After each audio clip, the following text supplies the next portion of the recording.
So, why did the US get into the Vietnam War? I mean, it's a question we're still debating.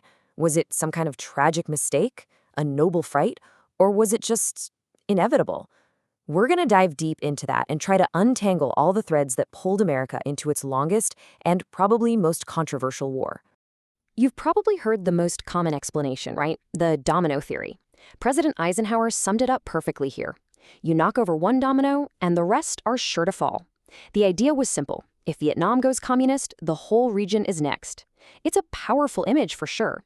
But, and this is a big but, that simple idea is hiding a way more complex reality. To really get why a war in Vietnam became so critical to the United States, we've got to zoom out a bit. We need to look at the world right after World War II. It was a totally different planet, with a brand new rivalry defining everything. So after World War II, the old European empires, they were basically shattered. And in their place, two new giants stepped onto the world stage, the United States and the Soviet Union. And look, this wasn't just about who had more tanks or a bigger economy. We're talking about two completely opposite ways of life, two totally different ideas for how the world should work. Suddenly, everything, every little conflict, every political shuffle anywhere on the planet was seen through this high-stakes, competitive lens. And this fear, this global paranoia, it was all written down and made official in a top-secret document called NSC 68. It basically said the Soviet Union had this fanatic faith and a hostile design to take over the world. The only way to stop them? A huge, permanent American military machine. This document, seriously, it wrote the entire playbook for the Cold War. And it all boiled down to one single, powerful word: containment. That was the mission: stop communism from spreading, no matter what it takes. It was this all-consuming obsession that would eventually make a civil war in a small Southeast Asian country feel like an existential threat to the United States. Okay, so that's the big picture, the global chessboard. But this war story really starts way, way before that, in Vietnam itself. For the Vietnamese, this wasn't some new Cold War battle. Nope, this was just the next chapter in a fight for freedom that had been going on for hundreds of years. I mean, just look at this history. It is defined by a constant fight against outsiders. We're talking almost 1,000 years of Chinese rule. Then the French show up and turn it into a colony. Then during World War II, Japan occupies the country. So this idea of national independence, it's not just a political slogan.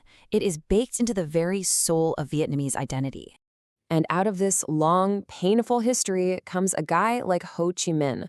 For him, being a nationalist and being a communist weren't two different things. They were the same thing. He saw communism as the best tool, the most organized, and honestly, the most ruthless way to finally achieve that ancient dream: a single, independent Vietnam with no foreigners telling them what to do. And here's where it gets really fascinating. In 1945, when he's declaring Vietnam's independence, what does he do? He quotes the American Declaration of Independence, word for word. He was basically reaching out to America, hoping they'd see his fight against the French colonists as being just like their own. But in this new Cold War world, all Washington could see was the communist, not the nationalist.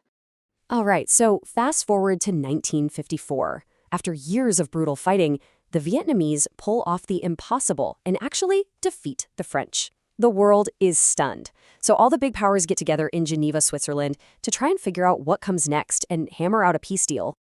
And the main idea they came up with was a compromise. They'd split Vietnam in half, right at the 17th parallel. You'd have a communist north and a non-communist south. But, and this is the important part, this was only supposed to be temporary. Yeah, but this whole peace deal, it was kind of doomed from the get-go. See, the most important part was that there was supposed to be a big election in 1956 to reunite the whole country. But here's the kicker. The United States was pretty sure Ho Chi Minh would win that election, in a landslide. So they just refused to sign the agreement. And they backed the new government in the South when it refused to participate too. And just like that, the promised elections, poof, they never happened. Which leads us to the big central question of this whole period, right? How does a deal that was supposed to end a war become the very thing that starts an even bigger, bloodier one? Well, the answer is that America decided to make that temporary dividing line permanent. After the Geneva Accords fell apart, the U.S. basically decided to invent a new country, South Vietnam. This was going to be their firewall, their fortress against communism. This was going to be their domino. So you end up with this tale of two leaders. In the north, you've got Ho Chi Minh, who, to a lot of Vietnamese, was like the George Washington of their country. But in the south, the US propped up this guy, No Dinh Diem. Now, he was definitely anti-communist, but he was also a Catholic ruling a country that was overwhelmingly Buddhist. And he was seen as a pretty brutal and corrupt dictator. He wasn't exactly popular. This split just tore the country apart. You had almost 1 million people, mostly Catholics, who were terrified of what communist rule would mean for them, flee from the north to the south. On one hand, this gave Diem a loyal base of supporters, but on the other, it just carved those ideological divisions even deeper into the country. And this is really the point of no return. By pouring so much money and prestige into building South Vietnam, America's reputation was now completely tied to its survival. It wasn't just about Vietnam anymore. It was about showing the whole world, the Soviets, the Chinese, our own allies, that America doesn't back down. This little, fragile, brand new country had become a massive symbol of American resolve. And from that moment on, it was just one step after another, deeper and deeper into the conflict. Each decision made the next one feel almost unavoidable, like being sucked into a funnel that led straight to an all-out war. You can't pin this war on just one president. It was a slow burn across 4 administrations. It started with Truman just sending money to the French. Then Eisenhower creates South Vietnam and sends in the first few hundred advisors. Kennedy ramps that up big time, sending thousands more.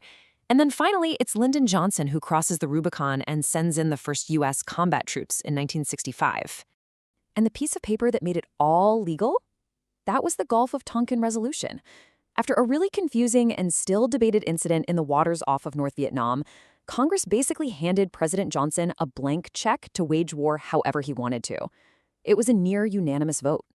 So by the mid-60s, you have to understand, for the guys in the White House, this was about so much more than Vietnam. It was the ultimate test. It was about American credibility. It was about proving to the whole world that the United States had the will and the power to stop communism anywhere. To them, backing down would be a disaster, a signal of weakness that could topple that first domino and risk everything. Which leaves us with the big, messy question we started with. What exactly was this war? Was it the last bloody act in Vietnam's centuries-long quest to be its own country? Or was it just another hotspot in the Cold War, a place where 2 superpowers fought a proxy war using the Vietnamese as pawns? I think the only real answer is that it was both, all at once. And that's exactly why it's so complicated and so tragic.